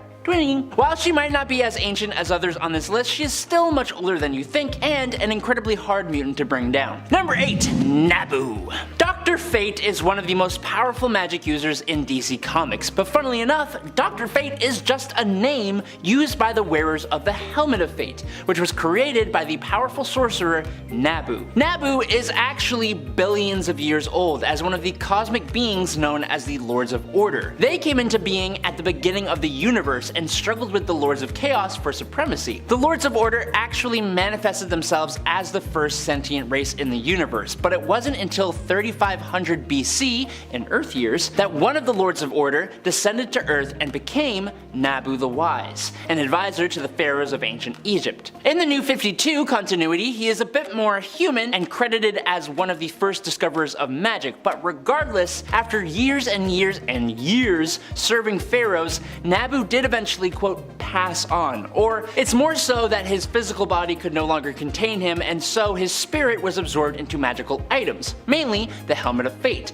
allowing him to live on through it and whoever puts the helmet on their head. Number 7. The Wizard. Mamaragan, or the Wizard, or just Shazam's origin story is deeply rooted in ancient mysticism and magic. He was an ancient wizard who once belonged to an order known as the Council of Eternity, sworn to safeguard the realms from supernatural threats. Thousands of years ago, during the days of ancient Egypt, Mamaragan was granted incredible magical powers tied to the 6 gods of Solomon, Hercules, Atlas, Zeus, Achilles, and Mercury. As the wielder of the magic word Shazam, Mamaragan could channel the combined abilities of the 6 figures, bestowing those powers upon a worthy champion. However, when his first champion, Teth Adam, aka Black Adam, fell to darkness, Mamaragan sealed the powers away for centuries. In the modern era, Mamaragan's essence endured, choosing the young Billy Batson as his new champion. When Billy utters the word Shazam, he transforms into the superhero Shazam, embodying the collective powers that Mamaragan once held. Mamaragan's origin story is a tapestry of ancient magic, responsibility, and the passing of the torch to a new generation of heroes who carry his legacy in the form of Shazam. He was a hero, but has kind of become something much more important. At number 6 is Phoenix. We begin with an abandoned infant named Firehair left to her own devices at a place aptly named the Burnt Place. It wasn't a cozy nursery, mind you, but a clearing where xenophobic tribes tried to sacrifice anyone who manifested appearances which strayed from their norm, in this case the child's red hair. The abandoned infant found herself being raised by an unlikely family, a pack of wolves. Wolves! The original guardians of the forest. Perhaps a canine paw father is what every superhero needs. One fateful day, Firehair's solitude was interrupted by a floating man who conversed through thoughts. No need for that pesky small talk. This floating mentor, which Firehair fondly dubbed as the High Walker, introduced her to a congregation of adopted mutants called the Tribe Without Fear, offering refuge and training. Fast forward, and Firehair's psychic abilities awaken just in time to sound the alarm about an impending attack from the xenophobes from earlier. As the High Walker faced off against the invading tribesmen, Firehair's psyche is overwhelmed by the storm of human emotion. Sadly, the High Walker meets his end while trying to calm her. Firehair fainted as her fellow pupils gave into rage and fought the attacking tribesmen, resulting in the demise of everyone present save for herself. Firehair blamed herself for her mentor and friend's demise and was overcome with despair, contemplating turning her powers on herself to unalive herself, returning to the Burnt Place to be eaten by buzzards. As she lay awaiting her demise, the Phoenix Force, an ancient cosmic entity with a penchant for turning planets into cinder, who had created the Burnt Place when it first arrived on Earth, bonds with Firehair, having been drawn to her raw and untapped psychic power. Consumed by a vengeful rage, Firehair almost gave in to the bloodlust and became a Dark Phoenix, but she was pacified thanks to the one who had saved her as an infant, her paw father, if you will. From that day forward, she would take a page out of the Wolf playbook and decide to protect the weak rather than lay waste to the universe. Realizing the threat that beings such as herself posed to the integrity of Earth, she began assembling a team of supernatural and mystically augmented heroes to protect the nation's humanity from both outside threats and themselves, and thus founding the Avengers of the Stone Age. Number 5. Exodus. Grand Duke Benny du Perry was a 12th century nobleman from medieval France in Marvel Comics. Does that count as ancient? I don't know anyone who's around then, so I'm taking it and running with it. What are you gonna do about it? Nothing, because I'm just an image on your screen. As an adult, Benet was a crusader for the Knights Templar sent to Jerusalem during the Crusades, and he even became best friends with Eobard Garrington, aka the Black Knight of that era. The two had set out on a quest to find the Tower of Power, which is a stupid name. When his abilities manifested after an encounter with the Phoenix Force, which were then improved further thanks to the mutant apocalypse. But thanks to Big Blue, Exodus was trapped in a tomb until the modern day, when he was awoken by Magneto and joined his cause. Exodus is one of the most powerful psionic mutants in existence, with such a pristine use of telekinesis and telepathy that he can even alter electrons and molecules. His power is so strong that Marvel even had to debuff him by making his powers dependent on his or others' level of faith in this mutant, although he still regularly kicks some serious butt. At number 4 is Agamotto. Now, speaking of ancient superheroes, let's uncover a figure whose power and influence might just leave you spellbound. No, he's not your everyday magician pulling rabbits out of hats. We're talking about the cosmic conjurer who would give Doctor Strange a run for his money. Imagine being tutored by a deity, Oshurdur no less, the literal elder goddess of Earth. But Agamotto wasn't just a student, he went on to become Earth's very first Sorcerer Supreme. Agamotto would go on to face cosmic threats like the Fallen, and yes, even Dormammu, which he thwarted alongside the Stone Age Avengers. Now let's talk artifact. The legend of Agamotto was like an Indiana Jones fever dream, as he'd created magical treasures that would make a dragon's hoard look like pocket change. First off, we got the eyes, that's right, eyes plural, of Agamotto. You might remember one of those as the pendant in Doctor Strange's possession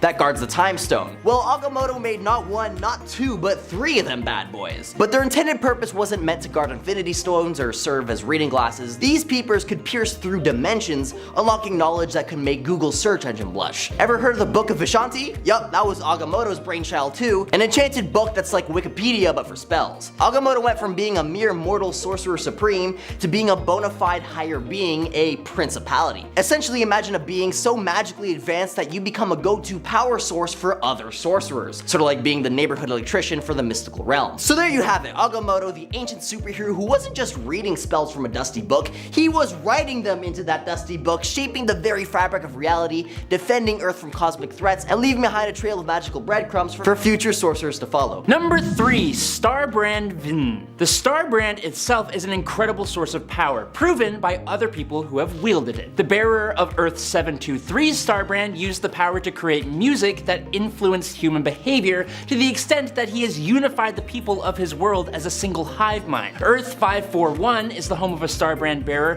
who has conquered his world and installed himself as the head of a benevolent monarchical dictatorship, but like a good one that actually somehow works despite the lack of freedoms. Thing is, what the Starbrand is capable of is dependent on its wielder's imagination. When it first showed up on Earth, it was millions and millions of years ago, coming down with a meteor that wiped out the dinosaurs, but in doing so, it bonded itself to a Tyrannosaurus Rex, which is absolutely awesome. After a few millions of years though, that T-Rex had gone belly up, and the Starbrand found a new bearer in the form of a caveman named Vin. It's just VNN, I don't know why it's pronounced like that. Interestingly though, when Vin came upon the Starbrand and used it to join up with the Avengers 1 million BC, he was actually more analogous to like the Hulk, at least in his looks, and he had a more primitive use of the Starbrand than other future bearers. But he did live on the moon for a bit and help fight a Celestial, so don't get it twisted, he did more than just punch stuff. At number 2 is the first Black Panther. Meet Mosi, a member of the Black Panther tribe in the legendary land of Wakanda. Now, he wasn't the first of his tribe to munch on the heart-shaped herb, but he was the first to survive the experience as he caught the attention of a powerful entity known as Bast, the Panther Spirit. And let me tell you folks,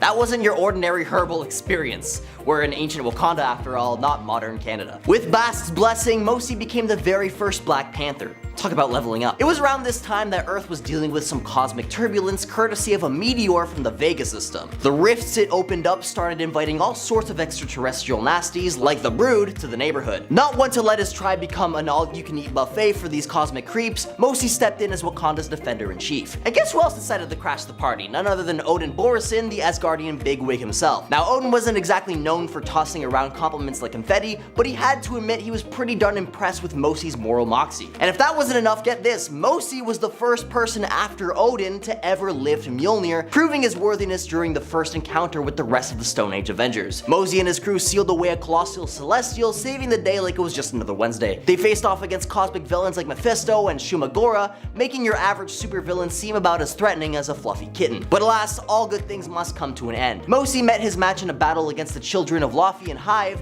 and his sacrifice marked the end of this ancient Avengers era. The team disbanded with Mosi's demise, and also caused the Wakandan people to retreat from the outside world, requesting that the Avengers forget their existence. The nation would then segment into tribes and were not reunited again until the rise of the second Black Panther, Alumo Bashenga. And finally, in at number 1 today is Mr. Majestic. DC Comics' Mr. Majestic, also known as Magistros, is a character of immense power and capability that often surprises readers with the extent of his abilities. Hailing from an advanced alien race known as the Cherubim, Majestic possesses superhuman strength, speed, and durability that rivals even the mightiest of superheroes. Unlike the lesser cast, however, he is a Cherubim of Imperial blood, meaning he has a host of cosmic tier physical and mental abilities. Majestic has demonstrated the power to manipulate matter and energy at a molecular level, able to discharge any manner of energy he has on hand however he sees fit, rearranging the subatomic structure of objects, or charging his fists with energy to increase his punching strength. Speaking of strength though, he has rearranged most of the planets in the solar system by just